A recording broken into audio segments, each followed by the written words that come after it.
Chers sujets du royaume de France, chers amis chevaliers, bienvenue sur la chaîne de l'aventurier catholique. Alors on m'a dit, tu vis sur ton bateau, tu es en route pour les Antilles, tu fais ton petit tour d'Atlantique, tu devrais être notre bulle d'oxygène, tu es là pour nous remonter le moral. Alors excusez-moi pour la bulle, hein, je suis un peu massif, j'aurais du mal à m'envoler. Et puis c'est pas parce que je vis sur un voilier que je ne perçois pas la situation dramatique du pays, de la France, de mon pays. Voilà, je suis en contact au quotidien avec la France, par mon épouse, par quelques amis, et je me rends bien compte que rien ne va plus. Un exemple idiot, basique, que chacun pourra partager parce que c'est pas parce que ça se passe au fin fond du Livradois-Forez que ça ne touche pas l'ensemble du pays. Mon épouse actuellement est en arrêt maladie parce qu'elle a un problème de dos. Elle ne peut plus poser le pied à terre. Elle est même dans l'incapacité d'aller promener Balou, le chien. Elle ne peut plus marcher. Voilà. Et elle a voulu aller voir un généraliste. C'est impossible. Il n'y a plus de généraliste dans l'intégralité de la vallée du Livradois-Forez. Il n'y en a plus. Il n'y a plus de médecins traitants. Alors, il y en a deux, trois qui sont overbookés, n'ont pas le droit de prendre des patients supplémentaires, on va dire, en restant politiquement correct. Hein.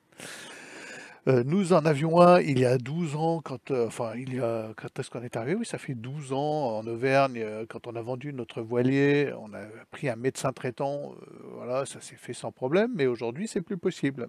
Et ce médecin traitant a disparu. Quand je dis disparu, c'est qu'il s'est évaporé. Personne ne sait où il est. Enfin, c'était une fille en plus. Disparu en abandonnant, en plantant là, en race campagne, toute sa patientèle en restant politiquement correct, pour ne pas dire clientèle. Voilà. Et là, c'est un exemple, mais cet exemple, vous pouvez l'étendre en région parisienne, à Bordeaux, où vous voulez. C'est la même chose partout. Donc, qu'est-ce qu'elle a fait, mon épouse? Ben, on lui a dit, il faut aller soit aux urgences, soit appeler le 15. Donc elle appelle le 15 et on lui file un rendez-vous à l'hôpital d'Ambert. Il y a encore un hôpital dans la petite ville à côté de chez nous qui est à 27 km de la maison. Alors c'est un hôpital qui a déjà perdu sa maternité, dont on envisage de supprimer le service des urgences, faute de personnel. Donc elle prend rendez-vous avec une interne de service. L'interne de service, c'est une Africaine. Elle arrive dans le bureau d'une personne étudiante d'Afrique, interne de service. Alors, j'ai rien contre les internes d'Afrique, hein, mais il n'y a même plus un étudiant français à faire le job. Et les conditions, sachez-le, d'accès à la deuxième année de médecine de cette interne africaine n'étaient pas celles de l'étudiant français lambda. Donc c'est proprement scandaleux. Proprement scandaleux. Donc cette interne, elle n'en a strictement rien à fiche des conditions de vie des pauvres Français salariés, hein, d'autant que mon épouse, elle a 63 ans, elle va sur ses 64. On lui annonce qu'elle devra passer la débroussailleuse de la commune 2 ans supplémentaires et s'épuiser 2 ans de plus alors qu'elle est épuisée. Voilà. Pour un service nul, on lui pique la moitié de son salaire et plus 10% et plus 15% là dans les mois qui viennent.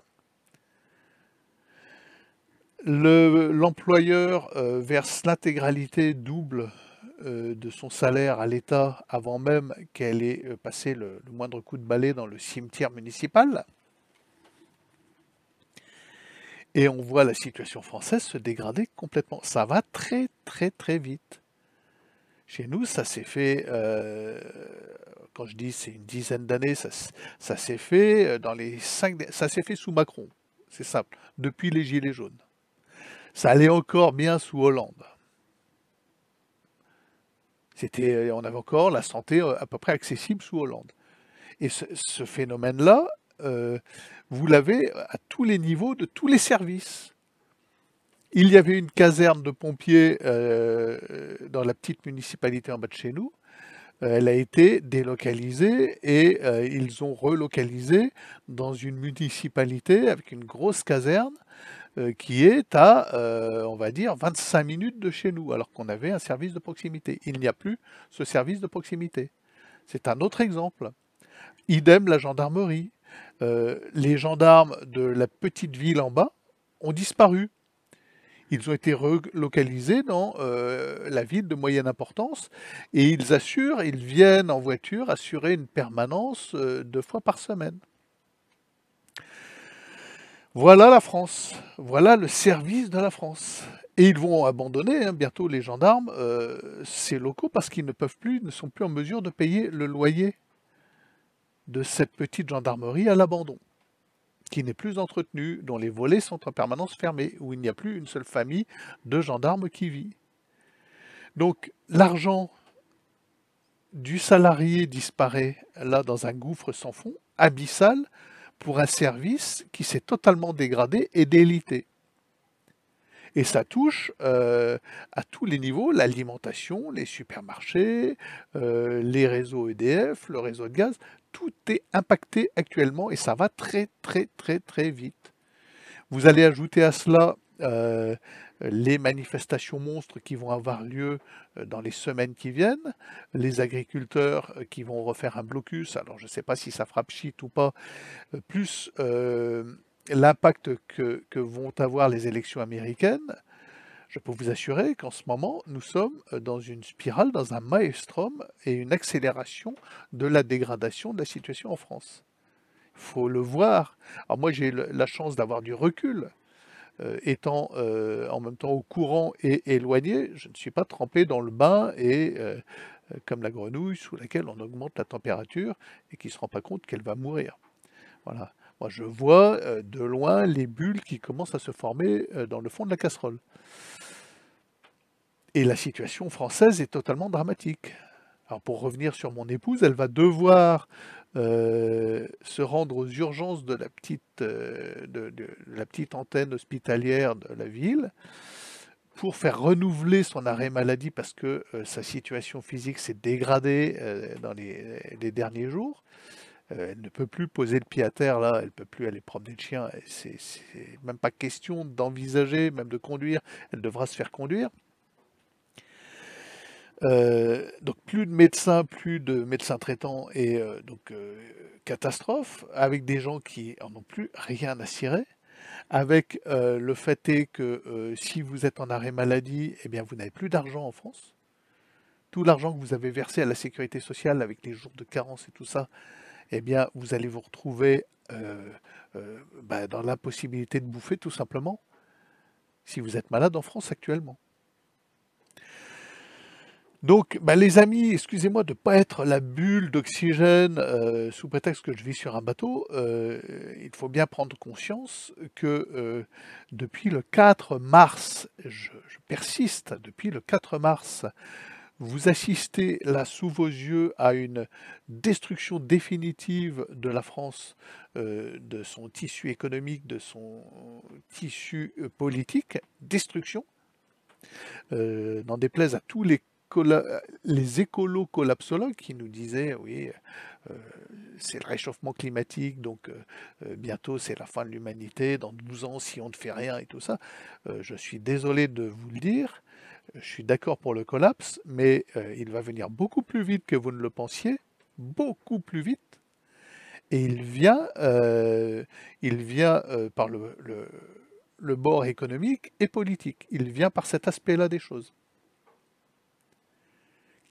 Ça va entraîner de toute façon une dégradation écologique.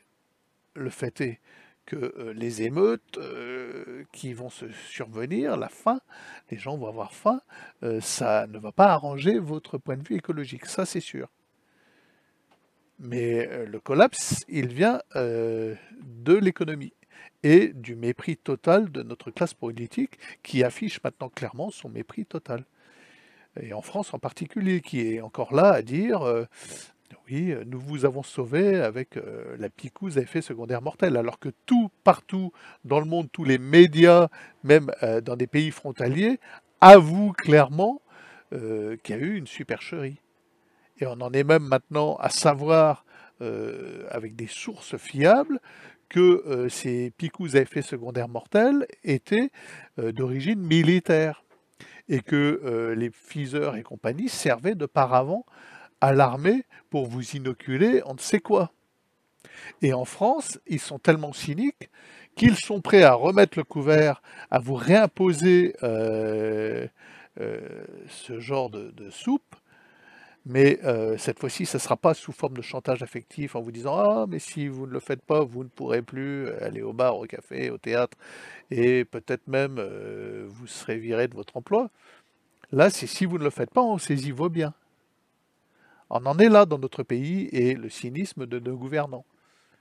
Alors qui s'est affiché pleinement avec cette aventure marocaine, hein, avec ce déplacement marocain, avec Bellatar, Jacques Lang, Jacques Attali, BHL, Ariel Dombal, tous les copains de Jean-Michel, sans exception, dans des charters complets et avec un discours là-bas en plus du petit mage sataniste poudré, anti-français par excellence, mais une horreur, quoi. Vous êtes dans la capacité de l'écouter, ce qu'il raconte.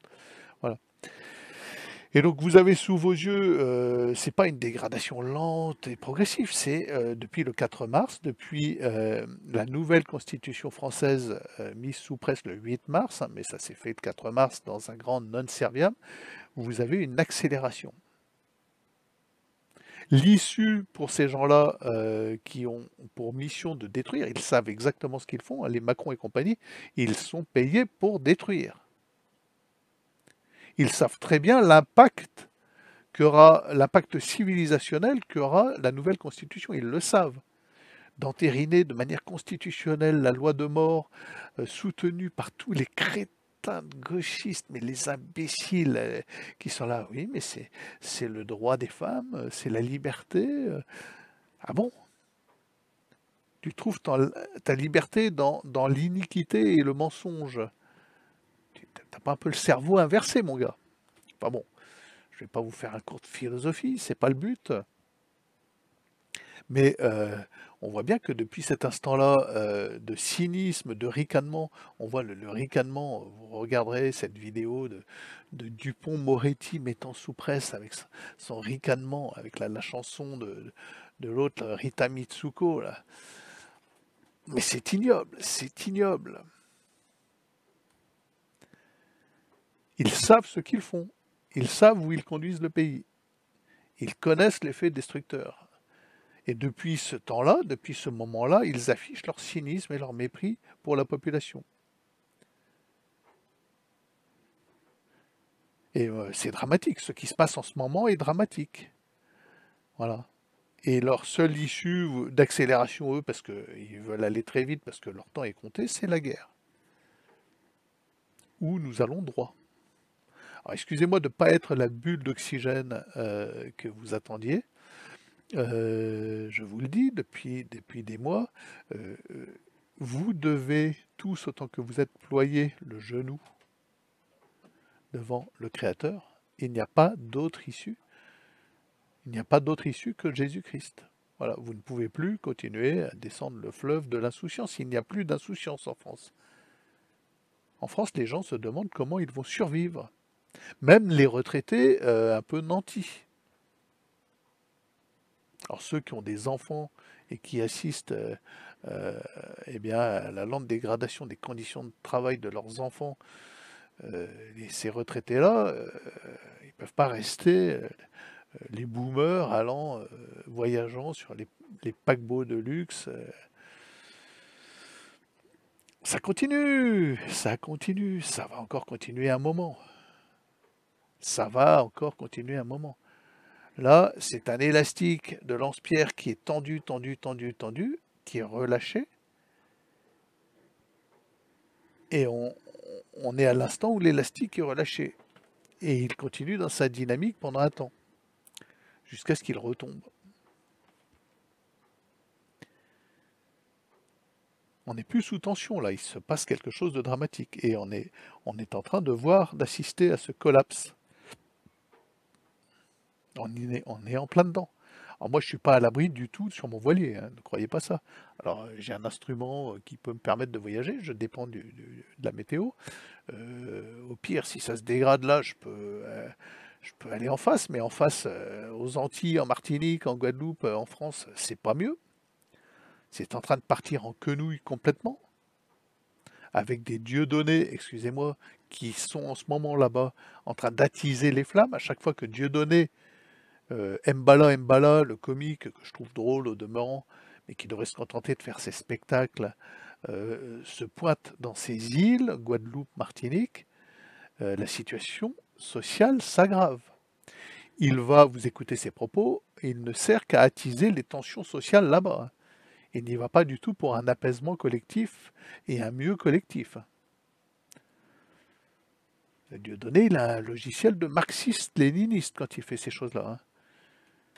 Et il est allé, moi je connais bien le problème calédonien en Nouvelle-Calédonie, à chaque fois qu'il y est allé parler aux Kanaks, il les a dressés contre les méchants Caldoches qui ont pris leurs terres, inversant complètement la situation réelle et il est très facile de manipuler les Kanaks là-bas, hein. C'est extrêmement facile, c'est le dernier homme politique un peu beau parleur qui a raison. Et eux ils s'enflamment, vous grattez l'allumette, ça part, hein, direct. Voilà les amis, la situation, bah, elle s'aggrave de partout, là. On va avoir le contre-coup des élections américaines, ça va nous impacter forcément, qu'on le veuille ou non. Qu'on le veuille ou non. Hein. De toute façon, on le sait que ce soit Kamala Harris ou Trump, pour nous, la situation, ça ne changera rien, puisque ces gens-là ont pour ennemi l'Occident et la France en particulier, et nous sommes gouvernés par des traîtres qui sont prêts à, pour quelques petits profits à brader la France aux Américains, à céder à tous les chantages américains, ça c'est clair. Sauf que, voilà, vous avez tous les crétins, mais c'est les crétins, voilà, ils sont dans la rue à dire oh, pourvu que ce soit pas Trump, parce que c'est Hitler.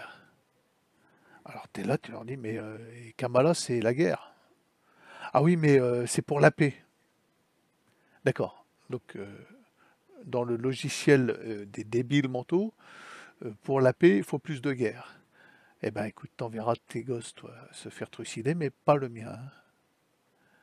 Pas le mien. Voilà. Sur ce, les amis, ben, abonnez-vous et à demain peut-être.